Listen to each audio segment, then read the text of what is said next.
Does the gun not please you? No. We are already one. You disgust me. You're nothing but an animal. We are all animals, my lady. Welcome back to the Nostalgia Network, where we talk about all things 70s and 80s action, sci-fi, B-movies, and nostalgia. Alright, gang, let's talk about a very specific strain of 1980s cinema that hit different when you were a kid with the VHS membership card and zero parental supervision. You know the one: shirtless barbarians, mystical prophecies, synthesizer soundtracks that went way too hard, and practical effects that cost more than in most people's houses. While your parents are worried about MTV rotting your brain, you were absorbing entire mythologies from movies that played on HBO 17 times a month. And these weren't just films, they were gateways to worlds where magic was real. Destiny was written in the stars, and the solution to most problems involved a really big sword. Today we're ranking 5 sword and sorcery epics that absolutely dominated the action-adventure shelf at your local video store. The ones you rewound so many times you're pretty sure you owe late fees in another dimension. We're taking a chronological ride through the 5 most gloriously epic fantasy films that'll make you question why modern CGI can never quite capture the magic of a dude in a rubber monster suit. Come on, let's press play. Slave. Barbarian. Warrior. Remember the first time you convinced your friend's cooler, older brother to rent something totally inappropriate for your sleepover, and it changed the entire understanding of what movies could be? Yeah, Conan the Barbarian from 1982, rated R, with the tagline, "He conquered an empire with his sword, she conquered him with her bare hands," was that movie for an entire generation. And I'm not sure one of the other taglines wasn't just as awesome. Slave, barbarian, warrior, thief, Conan. Look, either way, my ass was in the seat. Director John Milius took Robert E. Howard's pulp hero and created what's essentially a 2-hour heavy metal album cover come to life, following Arnold Schwarzenegger's Conan from enslaved child to massive Austrian bodybuilder, seeking revenge against James Earl Jones's snake-worshipping cult leader Thulsa Doom. The plot is wonderfully simple. Bad wizard kills your parents, you get swole pushing that wheel of pain for like 15 years, then you grab a sword and go full barbarian on everyone responsible. It's basically John Wick, but with loincloths and a lot of decapitations. Now, this thing cost $20 million, which was massive for 1982, and Arnold was paid only $250,000 for what would become his signature role before Terminator. It's noted, however, that Arnold was entitled to 5% of the film's profits, but he also had to contractually commit to at least 4 more Conan sequels. Schwarzenegger trained for months with actual swords, doing his own stunts, while Milius channeled his obsession with Akira Kurosawa and Sergei Eisenstein to create something way more artistic than anyone expected from a movie about a guy who solves problems by hitting them. The orchestral score is legitimately one of the greatest film soundtracks ever composed. It's the reason every fantasy movie since has tried, and mostly failed, to capture that same epic, mournful, but triumphant sound. This film grossed $68 million and proved that R-rated fantasy could totally work, paving the way for everything else on this list. And honestly, the image of Arnold holding that sword on the mountaintop is still the most metal thing ever committed to celluloid. And that tracks because the sword's inscription reads, "Suffer no guilt, ye who wield this in the name of Crom." And while he was governor, Arnold Schwarzenegger literally displayed it behind his chair in the Reagan cabinet room. That was epic. It was foretold by witches. It was conceived through sorcery.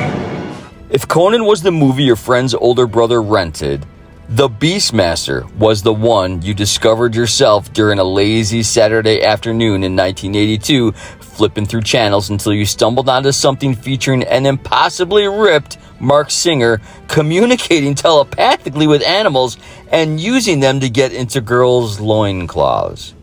And you thought, well, this is definitely going in the spank bank.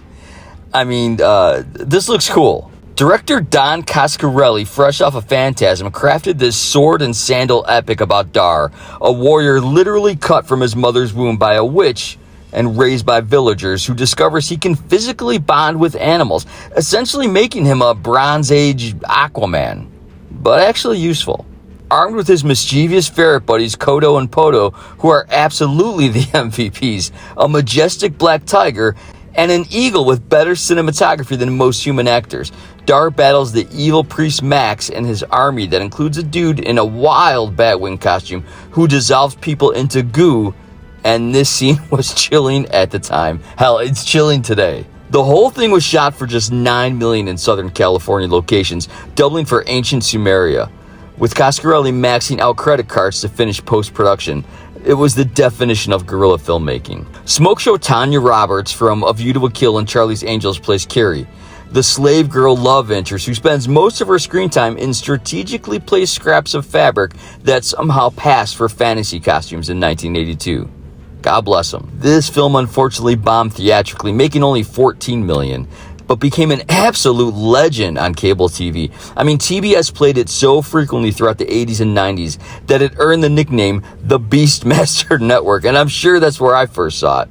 Some estimates suggested it aired over 100 times from my childhood, and that feels incredibly low. That's the power of cable syndication, baby, turning a modest box office disappointment into a genuine cultural phenomenon that spawned 2 sequels and a TV series, all because someone at a TV network realized that kids, and look, maybe most likely their dads, really wanted to watch Marc Singer's abs solve problems with slave women and animal friends.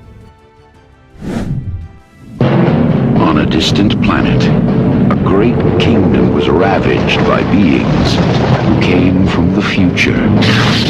Picture this. Someone at Columbia Pictures locked themselves in a room with a Star Wars VHS, a Conan VHS, and a literal sack of cocaine and said, what if we combined all of this with a magical ninja star that returns like a boomerang? And somehow got a $27 to $30 million budget, which was absolutely massive for 1983 and surpassing Conan's to make it happen. 1983's Krull is the wild story of what happens when you give British filmmakers a blank check to create a sci-fi fantasy hybrid about Prince Colwyn, played by Ken Marshall, assembling a ragtag team to rescue Princess Lisa, played by Lizette Anthony, from an alien fortress called the Black Fortress that literally teleports to a new location every sunrise because, hey, why not make the hero's quest maximally inconvenient? Director Peter Yates, the guy who made Bullet and Breaking Away, I love that movie, decided to make the most expensive British film ever produced at that point, featuring everything from Cyclops seers to fire-breathing spiders to a mountain-climbing sequence involving an absolutely gigantic spider. It's an arachnophobia warning here. This scene traumatized an entire generation. The real star, though, is the Glaive, that 5-bladed magical throwing weapon that appeared in every fantasy movie game since, cementing its place in nerd culture despite the film's commercial failure. James Horner delivered a legitimately soaring orchestral score before he became everyone's go-to composer for epic films. Liam Neeson appears as Keegan, a bandit with a heart of gold, basically training for every role he'd played 30 years later. And a young Robbie Coltrane shows up as Rune, proving he was destined to play lovable fantasy characters way before Hagrid. The production featured massive practical sets, innovative matte paintings, and a climactic battle involving dozens of stuntmen in alien Slayer costumes that probably cost more than most people's college education. Despite all the talent and money thrown at it, Krull belly flopped at the box office with just $16.5 million domestic. Audiences apparently weren't ready for sci-fi castles and space wizards, but it became a VHS staple. That movie you'd spot on the shelf and think, oh man, the one with the cool blade thing. The film's reputation has grown considerably over the decades, with people finally appreciating its ambitious world building and genuine weirdness, proving that sometimes being ahead of your time means being discovered by the next generation wearing out the tracking on their VHS copy. Krull really was a seminal movie for most of Gen X. Whether you saw it at the theater or later on VHS or cable, it is a fantastic movie with effects that 100% hold up today and battles that can still get your heart racing. For the ages, the powers of good and evil have been at work amongst us. So Ridley Scott, fresh off Blade Runner and Alien, decided to make a straight-up fairy tale, and the result is 1985's Legend, a film that looks like someone liquefied a Frank Frazetta painting, mixed it with European storybook illustrations, and hell, projected it directly into your eyeballs, while the Tangerine Dream soundtrack melts your brain. In the US version, Europeans got a Jerry Goldsmith score that's completely different, and honestly, man, both slap in their own ways. The plot is pure fairy tale simplicity. Young Tom Cruise as Jack, a forest boy with a Prince Valiant haircut that likely influenced your unfortunate middle school hair choices. He must save Princess Lily, played by hottie Mia Sara, and the last two unicorns in existence from Tim Curry's Darkness, a demon lord with 12-foot horns and a voice that could seduce a monastery. Curry spent 5.5 hours daily in makeup that won an Academy Award nomination. Because, I mean, look at it. From 50-pound horns to goat legs, this ripped demon was what every demon should have been based on. The whole thing was shot on the famous 007 stage at Pinewood Studios, with sets so elaborate they represented some of the most complex practical environments ever built. Until a fire destroyed most of them mid-production, forcing expensive reshoots and nearly bankrupting the entire production. Ridley Scott's obsession with visual perfection meant that every frame looks like a Renaissance painting, filtered through 1980s gel lighting, with glitter practically baked into the film stock itself. Young Tom Cruise runs around in basically a Peter Pan outfit doing his own stunts, including the scene where he's actually thrown 30 feet into a pool, while Mia Sara's Lily gets corrupted by darkness, turns from sundress hottie to goth hottie, and damn, what an upgrade, as she performs an interpretive dance in a black dress that awakens something in every kid who saw this at a formative age. It's giving goth an emo origin story before goth was even mainstream. The film tanked hard initially, making only $15.5 million against its bloated $24.5 million budget. And critics savaged it for style over substance, but here's the thing. That style is so committed, so uncompromisingly weird and beautiful, that it's become a cult masterpiece. This is the movie you watched at your friend's house at 2 a.m. and weren't sure if it was real or a dream. With imagery so striking, those oversized fairies, the demon's lair covered in gold and mirrors, the unicorn in slow motion, that it's permanently etched into Generation X's collective unconscious, proving that commercial failure means absolutely nothing when you create something so genuinely unforgettable, breathtaking, and imaginative. This is the one you rewatch with your own kids and plan to hook the grandkids into. It bangs. From another time comes a man of great power. You talk funny, Nash. Where are you from? Lots of different places. Gang, there can be only one movie on this list that features a Frenchman playing an Egyptian Spanish immortal training a Scotsman played by a French actor while Queen provides the entire soundtrack. And that movie is Highlander from 1986, the most gleefully insane fantasy action film ever to take itself completely seriously. Director Russell Mulcahy, who basically invented the music video aesthetic with his work with Duran Duran and Elton John, brought that hyper-stylized visual approach to a story about Connor MacLeod, played by Christopher Lambert, a 16th century Scottish Highlander who discovers he's immortal after surviving a fatal battlefield wound, then spends 4 centuries, that's 400 years to you and me, learning sword fighting from Sean Connery's Juan Sanchez Villalobos Ramirez. A character with possibly the most Spanish name in cinema history, despite Connery's thick Scottish brogue, while avoiding Clancy Brown's Kurgan, a villain so over-the-top evil he makes Skeletor look absolutely subtle. The premise involves immortals who can only be killed by beheading, cue the lightning effects and the quickening that looks like someone's absorbing the force and having an orgasm simultaneously, all building towards the gathering, where the last survivor gains ultimate knowledge and power.